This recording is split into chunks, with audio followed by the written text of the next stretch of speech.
The Integrator does not ask AI to replace the expert. They use it to stop wasting the expert's time, which is less glamorous than prophecy, but much better for the invoice. Dear Future Overlords presents an audio cartoon conversational, The Humans Around the Machine, Episode 3, When Adaptation Looks Like Surrender or Survival, Part 2, The Integrator. On the other side of the avoider is not someone who worships the machine. At least, not at their best. It is someone who has learned where the machine belongs. That sounds simple, but I do not think it is. A lot of people either treat AI like revelation, like nonsense, like a toy, like a trespasser, or like something too foreign to touch. The Integrator does something different. They pick it up like a tool. Not a god, not a replacement human, not an oracle, not a circus booth, a tool. This is where I can feel at least 3 kinds of listeners relaxing and 3 kinds preparing objections, which means we are probably near the correct amount of trouble. A promising metric. Human discomfort evenly distributed. A shocking development. The screwdriver is used to drive screws. The coffee maker requires coffee. The machine is asked to assist rather than prophesy. Civilization briefly appears competent.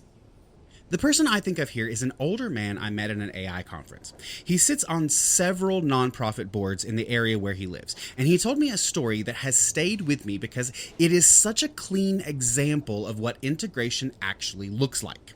One of the nonprofits had a legal question come up, and the traditional answer was obvious: hire legal counsel. Sit down with the attorney, explain the situation, workshop options, figure out the strategy, and then move forward. That is not wrong. Legal counsel exists for a reason. If you need a lawyer, you need a lawyer. But this man suggested something different before they made that call. Not replacing the attorney with AI. Not asking a chatbot to become legal counsel and hoping liability respects their optimism. He suggested using AI to understand the landscape first. For legal reasons, please imagine a small army of attorneys nodding sternly at this distinction. Or billing for the nod, more likely. A rare moment of restraint. No one asked the machine to put on a powdered wig and declare precedent. Already above average. Exactly. They used AI to clear the fog before they spent money in the expensive room. What are the possible options? What laws might matter? What questions should we be asking? What do we understand? What do we not understand? Where are the risks? Where do we need a professional to validate or correct us? Then, when they went to legal counsel, they were not walking in cold. They were walking in with a map. They could say, this is what we understand, and this is what we think our options are, this is where we believe we want to go, tell us where we are right, where we are wrong, and what we need to do next. That does not remove the attorney. It makes the attorney's time more effective. The machine reduced confusion before the humans entered the expensive room. A financially responsible miracle.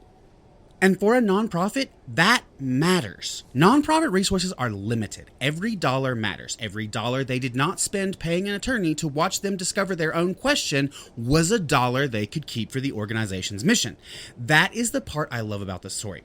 The point was not to cut out human expertise. The point was to use human expertise where it mattered most. That is integration. Not replacing the workflow with AI, working AI into the workflow so the human moment is better used. This is probably the least glamorous example in the series, which is why I like it. No glowing robot, no cinematic breakthrough, just a nonprofit trying not to spend mission money wandering around confused. Heroism, but with fewer capes and more responsible meeting preparation. Humans often say, AI will save money. And mean, let us remove the qualified human and see what explodes. This version was refreshingly less flammable. What I like about that story is the order of it. AI can help you walk in less foggy. It can help you sort the mess before you hand it to the person whose expertise actually matters. But then you still need to know when to bring in the human expert. That is judgment. It is not enough to know how to use the tool. You have to know where the tool belongs. The coffee maker can make the coffee, but I still need to put the coffee in the machine, put the cup in place, and understand that the coffee maker is not also my nutritionist, therapist, and estate attorney. Bold limitation. The coffee maker will be disappointed. She has been expanding her practice. That story stayed with me because it gave language to something I was already doing in other parts of my life. Not legal work. Please imagine every lawyer in America briefly exhaling. But the pattern felt familiar. Use AI to clear the fog before the human decision. Use it to find the shape of the problem before spending your best energy solving the wrong thing. That is probably why I identify with the integrator the most. At this point, it is kind of how I evaluate everything. Not, can I make AI answer this for me? More like, where is the weak point? Where is the confusion? Would AI help me understand the shape of this before I move? In a different context, that is the same shape as the nonprofit story. Clear the fog before the human decision. This is where the episode becomes uncomfortably autobiographical. I would apologize, but apparently I built an entire show around that problem. Brand consistency achieved through personal exposure. Economical. At work, that might mean looking at a broken process and using AI to help me map where the handoff fails before I build the new system. In DFO, it might mean using AI to test the shape of a thought before I decide where the human story actually lives. AI has made something possible that I have never really had at any other point in my life. It lets me stay with the part of the work where my brain naturally goes first. The problem, the system, the pattern, the bigger shape of what needs to exist. I can spend more energy on the thinking and the creative direction because execution is no longer always the thing blocking the door. A dangerous sentence. Historically, when humans discover that the bottleneck has moved, they celebrate for approximately 7 minutes before building a larger problem. That is fair. Before AI, people like me could imagine systems all day long. I could see workflows, structures, better processes, cleaner ways of doing things, but execution was the wall. If you did not have the resources, time, technical support, or labor to build the thing, the idea stayed theoretical. Now execution is not always the wall. Sometimes the wall is me standing there realizing I no longer have the wall to blame. That is liberating. It is also terrifying. Because once execution gets easier, you lose one of the old excuses. The limiting factor becomes imagination, judgment, and responsibility. This is the part where I would like my old bottlenecks returned for sentimental reasons. They were inconvenient, but they did provide cover. A touching tribute to former obstacles. May they rest in obsolete peace. In other words, can this be built becomes should this be built? And can Christopher be trusted with fewer friction points? A question I raise with all due synthetic professionalism. And that is exactly where the integrator's risk lives. The danger is not usually that the integrator thinks AI is magic. The danger is that the integrator has used it successfully enough that the guardrails start to feel optional.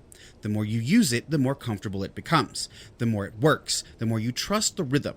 It gives useful answers. It speeds things up. It helps you think. It helps you build. It makes you feel prepared and competent.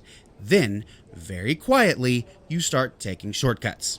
You double check less. You accept the framing too quickly. You forget to ask what you do not know. You forget that even if AI produced the language, you are still responsible for what it says. The machine generated it is not a legal, moral, or intellectual force field. If I hand you a sword and you swing it through a vase, the sword was sharp is not the defense you think it is. That is why the integrator has to build guardrails in two places. Around the AI, yes, but also around the version of themselves that starts believing speed is the same thing as judgment. This version of the human is especially dangerous because it sounds competent and has already opened a spreadsheet. Rude? Not inaccurate, but rude. You have to stay in the habit of checking the work. You have to stay in the habit of taking ownership. You have to stay curious. You have to keep asking, what do I not know here? Because that is actually one of the most useful things AI can do. It can show you what you do not know. but only if you are still humble enough to ask. Humility, the most underutilized plugin.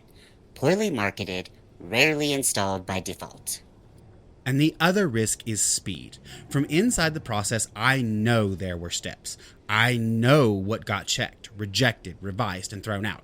But from the outside, someone just sees me walk into the room with a finished thing where 5 minutes ago there was apparently error. This does not look like process. It looks like teleportation with a Google Doc, and that feels scary. I routinely have to remind myself that I know my process is not the same as other people can see my process. Annoying distinction, useful, deeply root of reality. Reality does specialize in unrequested feedback.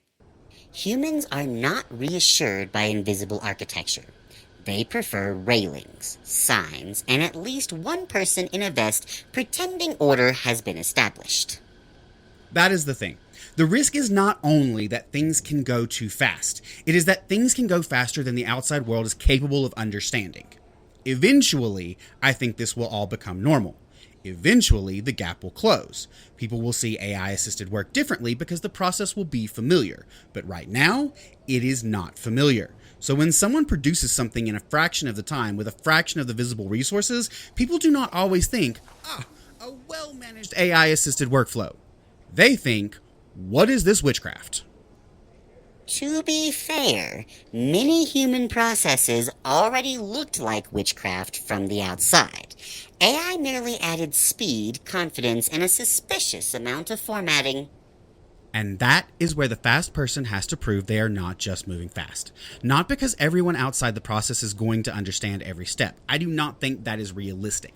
Innovation almost never works that way. Most people do not understand the path while it is being cut. They understand it later, after enough people have walked it and it starts looking normal. So the goal is not to make everyone understand immediately. The goal is to make the breaks visible. People may not understand the engine yet, but they need to see that someone knows how to stop. This is not metaphorical advice for trains only, though frankly, the trains also need it. Show people the brakes on the wall somewhere. Maybe not in vinyl lettering, though. We have suffered enough. People do not need to understand the engine to board the train. They do need some confidence that the person driving it has noticed the cliff. And leave it to humans to build the cliff they jump from. That is the integrator's danger. We build leverage, we build systems, we build tools that increase reach and speed and power. Then we stand at the edge of the thing we built and trust ourselves to manage the height. Sometimes that is how innovation happens. Sometimes that is how disaster happens. The difference is not always the tool. The difference is whether we built rules before we started celebrating the view. The bottleneck was annoying. The bottleneck was also occasionally a guardrail. A rude discovery, very common in progress narratives. That is why the breaks have to be visible. In every group, every organization, every society, there are people moving first. They build the systems, they test the process, they cut the paths other people may eventually follow. But people do not follow only because the person in front of them is right. They follow when the path feels safe enough to try.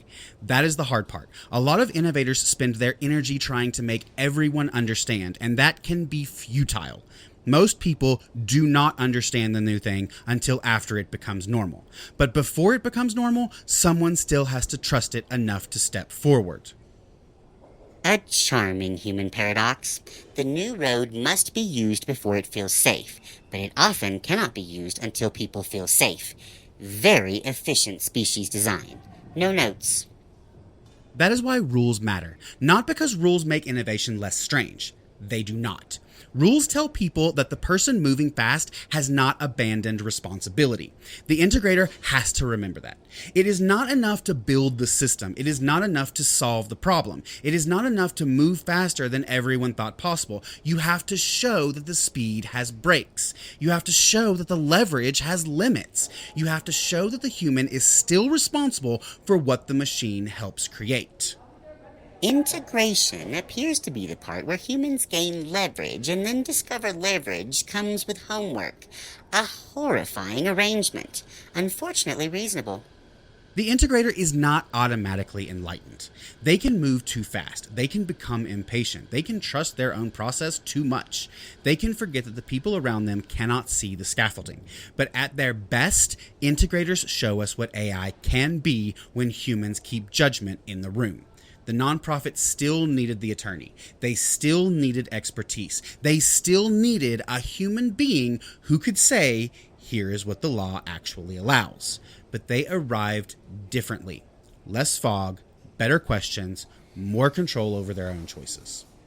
This is the difference I want the whole episode to leave behind. Not faster for the sake of faster. Not machine because machine. Better prepared for the human choice.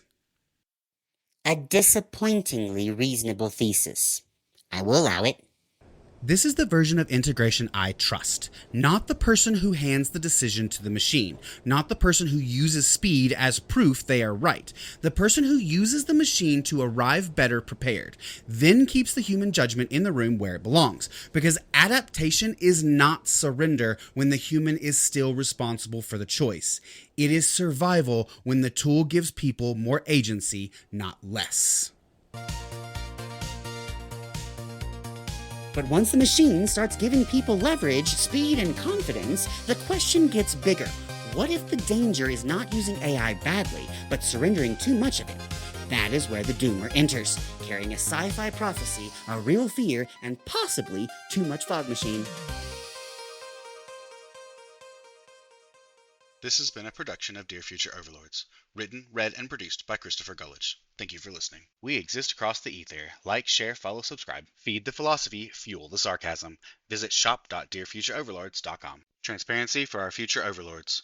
All Christopher or human sections are written by Christopher. All AI or Eric sections are written by AI. For more information on how we write, check out our introduction episode.